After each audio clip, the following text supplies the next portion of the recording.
Zobi, you there? Yeah, I'm here. Are you seriously doing this today? Are we doing this We today? we Are are. we doing this It's podcast? game day for us, buddy.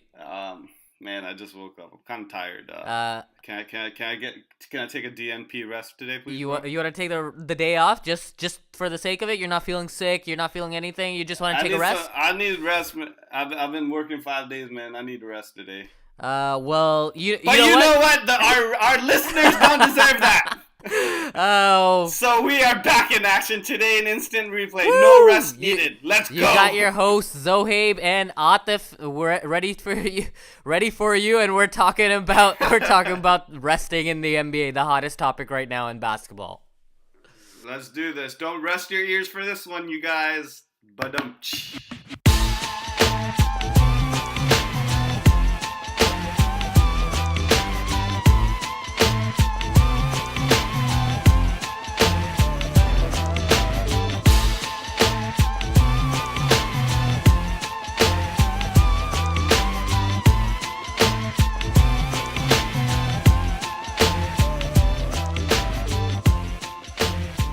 Explain me how Oregon couldn't box out North Carolina. I was so upset watching that game.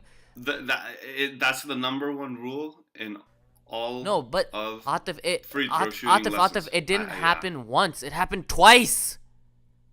Yeah, I have no I idea how genuinely thought they would be able to get the board, at least hoist up a shot, like get a play around a shot, Yeah. and whether it goes in or not, that's totally fine. You miss, you make some, you miss some, but they didn't. Yeah. They couldn't even get a rebound off a free throw. It was And that's what I'm saying. That comes down to experience. This is choking under pressure. it, That's it what was so is. upsetting, man. Honestly, I'll what it be is. honest with you. I was so upset watching that. I was with my brother-in-laws, and I'm sitting there, and we're like, "Holy crap!" Because they were up by like 6, 7 with 3 minutes left ish, and Yeah. slowly, basically, the last 1 minute comes, and they're only up by one basket, and then there's a turnover, and we're like sitting there, we're like, "This is March Madness," and we were just. It is. You're right. You're right. And this is March Madness. They should be able. They have the energy. They have to have everything in order to play. But they were tired. Despite. I'm pretty sure. Is it? Despite. Yeah. Sorry. Yeah, go on. So if you think about it this way, these guys are playing games, practicing, playing games, practicing, playing games, practicing. They have no chance to rest their players. You get what I'm saying? So it's like late end of the game when the tension is the highest, and if you're becoming desperate, this is when fatigue gets to you, and this is when you break down. And this is something that's becoming more apparent in not just college sports and March Madness. This is becoming pretty apparent in professional level now as well. Yeah, for sure. I totally agree with you. That's the hot topic right now in the NBA, whether players should be resting or not, along with the MVP chats. But that's really what everyone's talking about. Anyone and everyone. 100%. So that's the big thing to talk about today. Resting NBA players. Now we're not talking about college players. Now we're talking about professional athletes. Correct. Correct. So check this out. So about a week ago, NBA Commissioner Adam Silver sent out a memo to every team on Monday saying there would be significant penalties for not following league rules about sending proper notice when resting players from primetime games. Okay. Right? Okay. So this is all starting from one of the greatest coaches that's obviously going to go down in the NBA Hall of Fame, Greg Popovich. So I'm sure you remember back in 2012, Greg Popovich actually sat Tim Duncan, Tony Parker, Manu Ginobili, and Danny Green before a TNT game before LeBron James when he was back with the Miami Heat. The team got fined $250,000 for doing I didn't that know move. they got fined for doing that. Yeah, so that was a one-time move. Because at this point, with such a professional league and everything, there's still no rule, no actual policy governing what's the right call, how they should go about doing this whole issue of resting NBA players. Now, I've been looking at some more statistics, and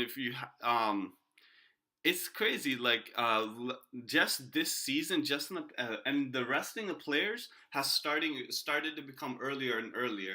Back in the last from 2006 to 2007, a season to 2011 and 12, the only time there was the DNP showed up on rosters as resting players on the game on a box score. Sorry, I should say, was in the Aprils. There was no real resting players, but teams are starting to rest their players back in October now this year.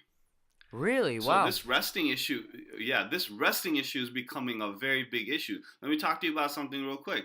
Curry sat out one game to rest on March 11th when the Warriors also rested Klay Thompson, Draymond Green, Andre Iguodala. LeBron James has already missed 5 games to rest, along with Kyrie Irving, who's missed 4. They both sat out their games recently in March 4th and 18th, and then we also know about San Antonio and Greg Popovich, the master of resters. He's also rested Kawhi Leonard twice. But the two players, the superstars that we know of that haven't rested, that are actually pretty outspoken about not resting, are Harden and Westbrook. They haven't missed a single game Yep. this You know season. why, right? They're going for that MVP race, so they know for some reason now staying healthy or playing all 82 games is going to be part of the criteria because of this resting thing.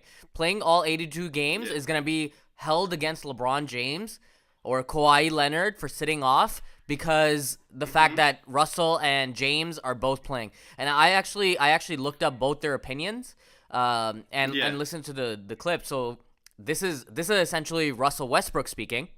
On players resting for those national games and that kind of stuff. I mean, that's their own opinion. I mean, I like to play basketball, so I like to go out and compete and have fun. I think for me, I look at it differently just because from being hurt and missing a lot of games, I embrace every moment I have an opportunity to play basketball and enjoy any time I can to get on the floor and play. So that's just how I think. And basically what Russell Westbrook, I guess, is saying is that, the idea is he's a competitive guy. He's going to play no matter what, Right. and he's going to go 100%. Exactly. Whether, it's everyone else's Exactly. other motive, like if they want to take a rest and they think that that's benefit, that power to them, but he's not planning on taking any rest, taking any games off. James Harden, similarly. I think actually I have Exactly. Patrick Beverley who was talking about this, and Patrick Beverley said Yeah. this. I think that that's a disgrace to this league. I think that fans deserve better. I can care less if coaches ask players to rest or not. It's up to you to play or not. And if you don't, then you're disrespecting the game. And I don't believe in disrespecting the game because it was a time where I wasn't playing in the NBA and I was trying to get here. So me resting is I feel like it's disrespecting me, disrespecting the name on the front of the jersey, and disrespecting the name on the back of the jersey. And so basically what Patrick Beverley is saying is essentially he finds it disrespectful. He's like, listen, we came from the schoolyards, it's a privilege to come play for the NBA, and it's a disservice to your fans. You know what I mean? Like, it's 100%. And- 100%. And so the reporter asks him, he's like, look, James Harden has tape on his left wrist and he's still playing. And he's like, yeah. He's like, so if you look at Trevor Ariza, he's only missed one game in the last 3 years. That's what he said. And it's kind of crazy to think about, from that perspective, that there's players out there that have, like Tristan Thompson, who had that longest starting streak, I think it was. And then Right. you have, like, Trevor Ariza, who's playing his butt off, and James Harden, Russell So Westbrook. I want you to think about this though real quick. I'm gonna give you a quick stat. So on March 11th, Golden State coach Steve Kerr, Right. he opted to keep his cores and rest them. Steph Curry, Draymond, Klay, Right. and Iguodala against the Spurs. Right. Everybody remembers that game because that's where a lot of the controversy started. Right. But I want you to listen to this fact. In a span of about a week and a half, 2 weeks, 13 days, that team had traveled 11,000 miles. Wow. Okay? 11,000 miles up to that game. 11,000 miles. Let's think about that number. I'm not talking about 1,100, not once or twice going back across the country. They were going back across the country 4 or 5 times. So remember, they're not only traveling, they're practicing. That's nuts. Film sessions, and then they also have their endorsement deals where, like Curry, obviously on the face of different types of brand, Under Armour being one of the biggest Right. ones. But if you think about it, these guys are exhausted. So, in all honesty, like, I'm gonna bring up a quote now by Mr. the great Karl Malone. Karl Malone has been quoted to say, "Where's my Karl Malone quote? I have it." Okay, so tell me this though. Tell me this, okay? If when Kobe Bryant, and if you were a diehard Kobe Bryant fan, and Kobe Bryant was coming to town from the West Coast, and he would come to Orlando for one game, tell me how you would feel if he sat out. 100%, I'd feel terrible because I'm a consumer in the product. I'm paying to see Kobe. And that's the thing with the Lakers. And the same thing with Cavaliers. It's not. I'm not watching when you advertise the games, the specific games. You're not advertising Orlando versus the Lakers. You're literally, if you look at commercials, sometimes they gear it in a way to get you excited about who's coming. It's not. It's Orlando versus Kobe Bryant. Can we stop Kobe Bryant?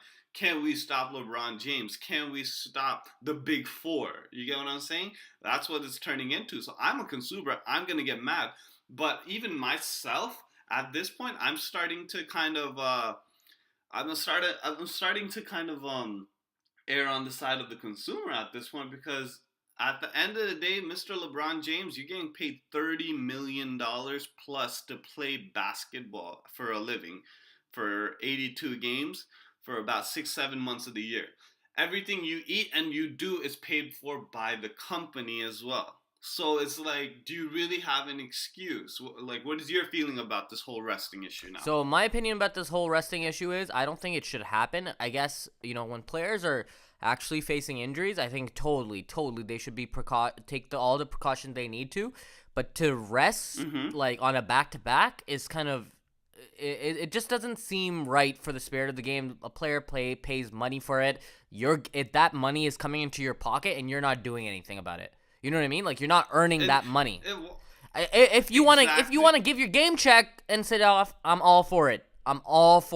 Give your game check, sit off, take the time, whatever you want. Like Karl Malone said, Karl Malone was quoting one of the greatest power forwards of all time goes, if you don't have at least 10 years of experience, get your ass playing. Yeah. It's not work. It's 100%. Called playing. Besides, tell our underpaid service members and police and first responders to rest. They can't. And so this is one thing that initially when he told me, I'm like, oh man, that's comparing apples to oranges. You can't be comparing the two. But then I thought about it and I understood what he was saying. He was saying, think about people that not only just the police officers or first responders, but think about the doctors. Think about the people that work in anywhere, any job. We don't have that like luxury of taking rest. We don't have that opportunity to like, hey, my knee's a little sore today, I can't come in. That patient in room 5 is not going to be able to be seen today. Keep him on life support. You know what I think it is, bro? What I think it is, I think the winning culture, this whole winning culture that we've propelled and fed through the media to all these young players about it's all about championships and nothing else matters at the end of the day. I mean, if you don't get the W, what's the point? All this stuff that we fed them has resulted in them forgetting that playing in the NBA, it makes you... it's a privilege to you because only 0.001% of the American population, of the global population, plays in the NBA. Like, it's even lower than that. It's like you don't have a lot of people playing in the NBA, and to be quite honest, to be quite frank, it's an honor for you to play in the NBA and earn this much money. You're 100%. You're setting yourself up, you're setting your kids up, you're setting up generations for yourself by playing in the NBA. And then you come out and say, "Oh, I'm going to take a game off." Like, come on, man. You just got to play 48 minutes. Exactly. And that's another thing. It's 48 minutes. That's an hour and a half, a little more than that's an hour and a half. So let me ask you this. So okay. LeBron James, though, the argument here goes two ways. So LeBron James, though, and what kind of standard, I want to know what kind of standard you hold him to, has been playing in 6 NBA finals. So he's played more basketball than any other NBA player right now in the league, right? Yeah. At this point, like based on his tenure. I get it. There's probably some 40-year-olds. Vince Carter's in the league. But LeBron James, so far, for the first half of, not even first half, for the first 3 quarters of his career, has played more minutes and has more, his threads on his tires, basically, so to say, have gotten more deteriorated more than anyone. Right? So now, what do you think about that? Do you think he deserves to sit off? I mean, he is the biggest name in the NBA. This is one of the, like, I've rarely come across a topic where I'll say something and then another topic will, like, immediately change my mind, because you're right. Think about it this much. Ain't nobody else in the entire league have as many minutes in the last couple seasons as much as LeBron does, because he's been to how many finals straight? I think 6 or 7 finals straight. Nobody else on his team, Cavaliers, have done that, because he was on the Miami Heat. Yeah. First Miami Heat, then to Cavs, or the Cavs, then to Miami, then to Cavs. This guy's been going to the finals every year. Nobody else in the league, no other player has been in the leagues as many finals in the last 10 years as much as he has. But you know what I think also in LeBron's case? I think he should be playing every game, personally. I think he should, or at least try to. I think. But the reason, the twist here is that I think his minute usage is too much, man. He should be playing like 35 or 40 minutes. Not 38, 40. And that's what the team, and that's when you realize the team relies on him so much, too much, right? And then that's when the fandom actually comes into play. Do you want to see LeBron play more now and have his career cut short because this guy is exhausted? Or would you rather have him sit 4 or 5 games a game, 5 games a year, and have him increase his longevity of his career for maybe a year or a year and a half? I'd rather see him play now. I'd rather see him play now. While he I really want to see how good he's gonna be when he's 38? Exactly. No, it makes no difference. It makes no difference, because honestly, seasons are different than just sitting out a couple of games. Totally. So I personally am on the same side as you, because I'm like, 38, he'll still be pretty decent, but he won't be the LeBron James he can be right now. Totally. So I'd rather see the highlight dunking people's faces now, rather than him throwing nice assists when he's like 38, 40 years old. To be quite honest, I feel like any player that's sitting off is basically any superstar that's sitting off, at least. Because really, when other players sit off, who cares? But it's only the superstars that we care about. When the superstars are sitting off, I feel like it's just not the same watch. Like, why bother watching the game? You know what I mean? Exactly. And then and Durant actually was alluding to this. Actually, Durant just said, and I quote, "The truth about it is it's only for a couple players in the league. They don't care if it's the 13th man on the bench. No one cares. Rest. It's only for players like LeBron, Steph, Harden, Russell. It's KD. only like 5 players. So you want to rule. So you want, exactly. And then Durant is saying that. So you want to rule just for those 5 players. Totally. Now it becomes the whole fairness issue. It's like, he's kind of right, because the product that sells the most are those big 5 or 6 players in the league. Yeah. That's why, and that Wall just actually came out and said the league has become soft. Now he's calling out the league because, people want to watch Wall play. But if I gave you a decision between Wall and Durant, Wall and LeBron, Wall and Curry, 90% of people are probably going to say the other rather than Wall. Pause. They want to see top 5 yeah, player. But no disrespect. To Wall. Is it fair? No disrespect to Wall. Yeah. 23-10. That's what he's averaging. He's killing it, man. I think Washington's the best team in the East right now. Just saying. He's there. I think Washington, and I can't choose between the day, because when Bradley Beal and John Wall are hot, it's lights out. It's a wrap, bro. Whoever's facing them is going to lose. So it's between them and Boston are the only people. I'm sorry, I love your Raptors. Your Raptors are great, but I'm sorry, man. You guys disappear in the playoffs, and you guys become blind dream. Yeah. We disappeared in the playoffs. You don't show up to the playoffs. That's Okay, cool. Watch out. What did I say? 2020, bro. 2020. Watch out for us in 2020. It's only 4 years away. 4 years later, you can celebrate. Hey, did you know that Orlando Magic players have been resting since the beginning of the season? I just want you to let you know. We are resting from the beginning of the season, preparing for 27-18. Oh my God, dear God! If Orlando, we're playing this resting game very smart. We're resting every single. You know what I found odd the other day? I was looking at I play NBA fantasy. Shout out to our league. Instant Replay, Team Instant Replay, which is my team, is in the finals right now. What up? What up? Wow. Yeah, wow. first time playing NBA fantasy, and I'm in the finals. I kill it, man. I know this game. Anyways, so Do you have any of these resters on your team? huh? Do you Yeah, have any that's of the what I'm bringing resters up. on your team? So this was weird to me. Okay, Devin Booker comes out, Okay. drops 70 points. Okay. Yeah. And then the next game, he just took a rest game. And I'm like thinking here, and there were gaps in between. I'm not saying it's back-to-backs. And there's gaps in between. And I'm like, dude, you're 20. You're 20 years old. You're second year in the league. How do you have more, like, why do you need just average rest? You know what I mean? Like, they... And see, and that's what I'm saying. This is where that fine balance comes into play, because it starts turning into an epidemic. Like we said, Greg Popovich started it. Steve Kerr started it. Mike Brown started it. All these people started biting off of Greg Popovich and his genius idea. And don't get me wrong, as a coach, you're protecting your players. You're hired to win games and bring championships on. But then, where does your loyalty lie to? Your players and the team that you're coaching, or your bosses and the money, the revenue that you're trying to generate? You get what I'm saying? Because you just said the back-to-back. There's actually a study that was provided by ESPN that shows injuries were 3.5 times more likely on the second night of the back-to-back. Wow. So, as a coach, tell me, as a coach, you have and you probably have one of the hardest decisions. You either get your team fined, or you lose the game. Yeah, so... You get in trouble. So it's like, it's such a hard decision for the coach to make. Greg Popovich obviously doesn't care. He's going to do what he wants because he's one of those legendary coaches. He's not afraid of that bad publicity because he cares about his team.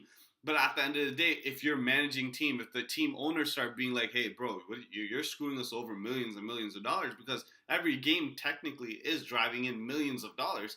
So if you screw it over once, that's fine. Screw me over twice. But third time, watch your back. That's when I'm like, okay, so how? So basically what I'm trying to allude to is the number 3-1. 3-1. They were down 3-1. The Warriors' meltdown last year in the finals may have spurred this rest in the regular season. So had the Warriors had time to rest, because we knew that Curry was injured, everybody's playing a little beat up. And they were doing this because they're chasing that best single season record. Because all their starters played up until the last game to get that record.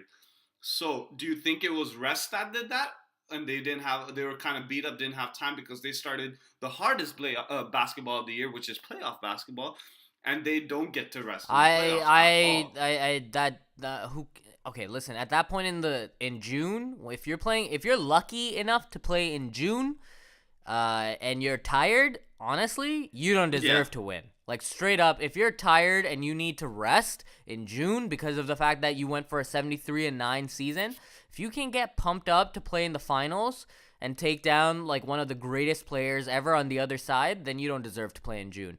I want you to think about it this way, because it's an interesting scenario. So I was back in the gym. Yes, guys, I'm back in the gym. I am back in the gym. So I was in the gym. So hey, Zobi, I still have my legendary abs. I just have a little bit of cushioning on top to make sure they're kept warm. A little bit. Oh, yeah. Nice and hibernation mode. It was winter, so I have a nice cushion, you know? Yeah, it's been winter for about 7-8 years, but I promise they're coming back. And you live in Florida, so by that we mean there's never winter. But check it out. So I'm doing this bench press, right? And I'm benching like 350 pounds. Okay, no. Right? It's around 350 don't or lie. 400. It's don't somewhere around lie, there. bro. Don't lie to our listeners. Honestly, I really couldn't remember how many plates were on there, because I used up pretty much all the plates in the gym. So whatever, there's an X amount, close to maybe 500 pounds on the bench press. So check this out. I'm benching, and I'm at like number 45 or something. I'm just kidding, 4. So I'm benching. I'm on my 4th or 5th rep, and then you start pushing, and you know that feeling you get where your muscle just tells you, you're like, I can't push it. Spot, help me up. You get what I'm saying? Yeah. So like in my head, that's when I started thinking about it more. I'm like, okay, my muscle and my body only have so much output at a time. Now, I'm not a professional, so I understand. I'm not expected to be pushing this every single day of the year. But I also have a daytime job. I have a family. I come home and I have to do all the other things and then play sports and then do this. All these guys are conditioned to do their job, which is to play. So, but at the end of the day, the human body has its restrictions. So then I started thinking, wait, so is this rest actually a good thing for players? Because you're actually putting somebody's life on the lifestyle and their livelihood on the line. Because think about it this much, man. Look at Brandon Roy, man. Of course, awesome hashtag coach, high school coach of the year, but this guy, like, of course, it was bad luck that plays into it too. But this guy was a hard player. He never rested either. But where's he at now? And what type of a player was he when he was playing? He wasn't resting. He was driving hard every single game he can. A couple injuries later, this guy's out of the league now. He's a high school coach. Yeah, but so what do you say to that? Yeah, but what I would tell you to that is essentially, listen, man, if an injury or something is meant to happen, it's gonna happen. Look at Derrick Rose. So he's played in this era of resting, and despite that, his legs have time and time again gotten re-injured. You know what I mean? Like, Derrick Rose has played in the league as a Chicago Bull when he first hurt his leg. Then at the same time, like next year in the playoffs, if you remember, he injured it again. I mean, it's just when it's gonna happen and when you're gonna get hurt, you're gonna get hurt. That's my thought process. So and that's just alluding back to the whole back-to-back schedule. Players are more likely, 3.5 times more likely to get injured on a back-to-back. Now the whole aspect of your internal humanity comes up, because it's like, are you just worried about your enjoyment that day, or are you worried about another person's health in the future? Because if the rest of their life is screwed over, hashtag NFL concussions, what do you like? There's this resting issue. No. I thought was only NBA, but think about it this way now. You got NFL players that are hitting their heads all the time as well, that should be resting so they can lead normal lives. So I agree with you. I agree with you with the NFL concussion situation, because firstly, hitting your head is totally different than running up and down a court. Okay, let's just make that completely clear. So the NFL is a separate discussion. I don't think that's a fair analogy to have, or a fair comparison. But think about it. It's not just your like. Fine, it is your head. That's everything. Every time. No. I'm talking about in NBA. Your head is not being hit in the NBA, but the rest of your body is. So think about it this way: like hard players like the Derrick Roses that now have gone through multiple injuries, the players like LeBron, like Tim Duncan, these players were bodying people their entire careers. You think when they're 55 and when we're 55, we're gonna have an easier time getting out of bed, or are they? Oh, absolutely. They're gonna probably limp. To be quite honest, they're like Charles Barkley walks with a limp, right? Yeah. Hakeem Olajuwon walks with a limp. All these guys walk with a limp, but that happens regardless of, like, if you're playing 38, 40 minutes a night, if you take off six nights in each season, let's say, for your career, and your career is 15, 16, 17 years, should you be lucky enough? Do you think they're not going to limp if they take off 6 games? Touche, you're right. So that's why it's just like, I've never faced a scenario or a topic like this where I'm going back to back. Like, my feelings literally are being pulled side to side. But at the end of the day, and sometimes I guess people are going to be like, that's just looking at money. But money is what it honestly comes down to for me. Like, honestly, money is what comes down to for me. You have players that are just chasing the salary cap. I think the competitive spirit of the league disappeared when the max salary cap for every team went up, and every player's contract could be a ridiculously high number. Remember when we had the salary cap skyrocket? Yeah. You had Jalen Rose, Chauncey Billups, all these guys were saying, hey, we're just going to go back into the league just for 1 year. Do you think they were going back into the league for 1 year just for to play? No, they were going back for the money. So I'm honestly starting to think these players are resting and everything just so they can make themselves more money. And now that's why I'm starting to side on the players. Like, yeah, you get to play more years, but you get to play more years making $25 million, $30 million, while I'm still sitting here with student loans, and I gotta buy Great Value brand at Walmart whenever I go to buy my Oreos. I can't even afford Oreos. My shout out to Oreos. I love them. So my opinion here. So I was listening to this thing on Sports Nation one time, and I think the guy's name is Marcellus Wallace. Marcellus Wallace or Marcellus White? One of those. Anyways, so I'm listening to this guy, and he basically says this. And I think I totally agree. So basically what he's saying is that in one instance, he was talking to Byron Scott at the time, and he's saying, okay, your generation, because, it's really the old people generation or the old players generation that say, hey, we never took rests. Anyway, so he's basically saying to Byron Scott that, hey, listen, you're taking a rest is your generation is defined by rehab.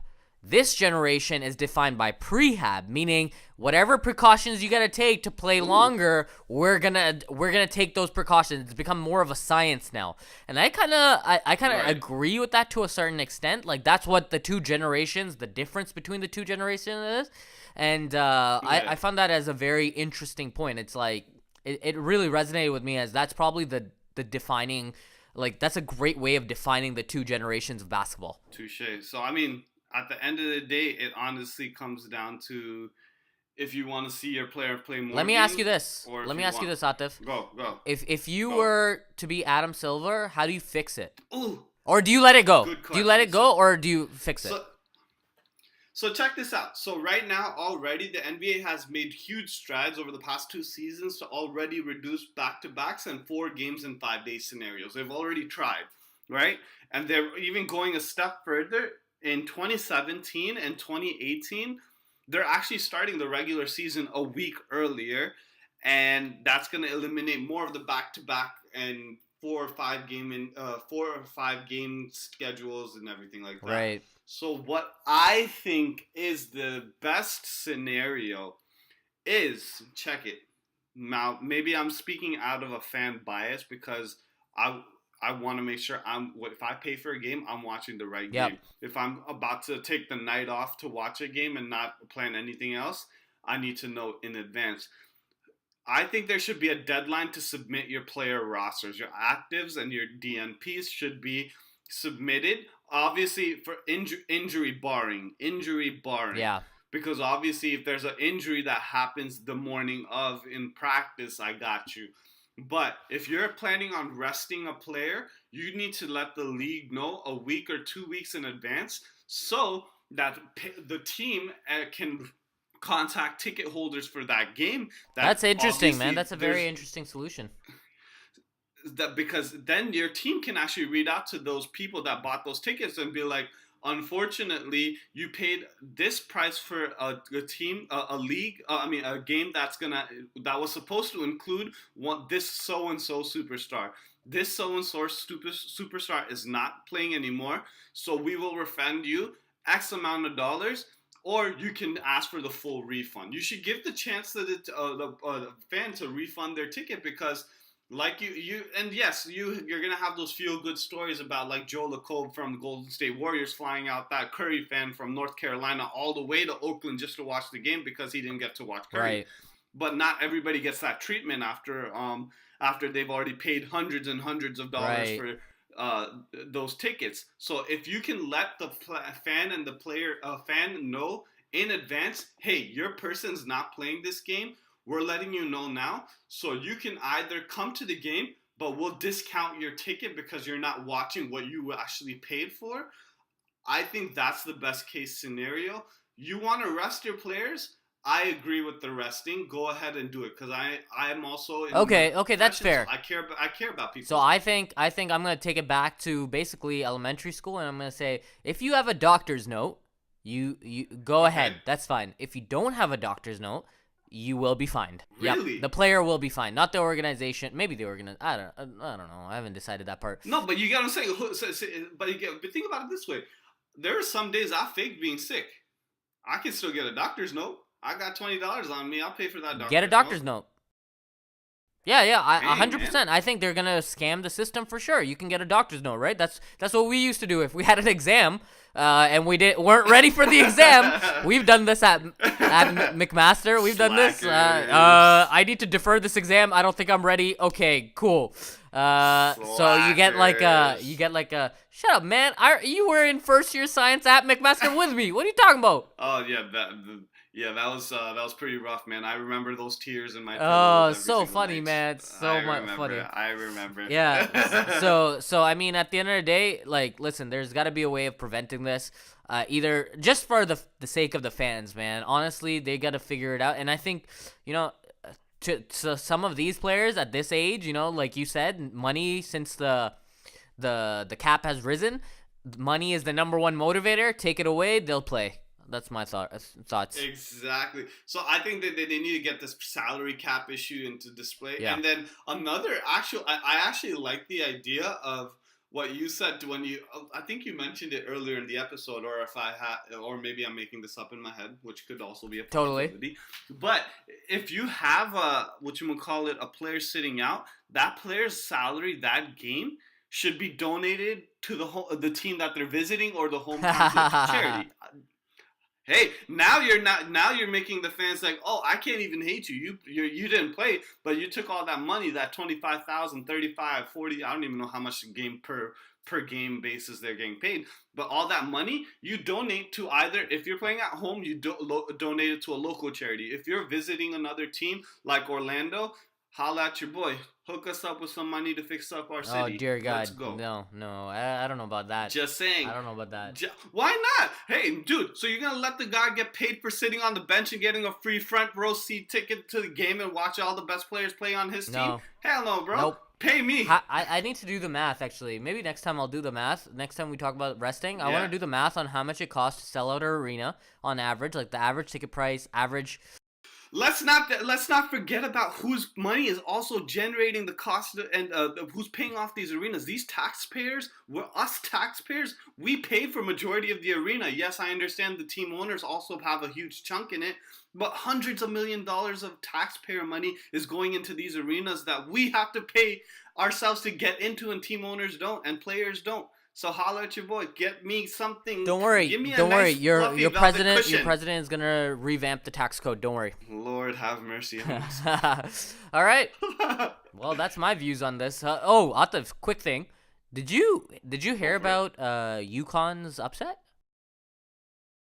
111 games. Oh my God! snapped. It snapped. I couldn't believe it when I saw it, and it was. Did And you it watch was- the game and winner? It was the most. No, I watched it. I didn't watch the game, obviously. Not obviously, I shouldn't say. But yes, I didn't watch the game, but I saw the highlights. Yeah, I saw the highlights. Game winner? Insane. Against At the UConn? buzzer, that girl is a legend. I don't remember her name, but 100%. she's a legend yeah, for dude, Mississippi she's going State. into the whatever Hall of Fame there is. She's the one that took down Gino Auriemma. Straight Done. up. But yeah, looking forward to this Monday. Oh, big game. Who are you taking? UNC.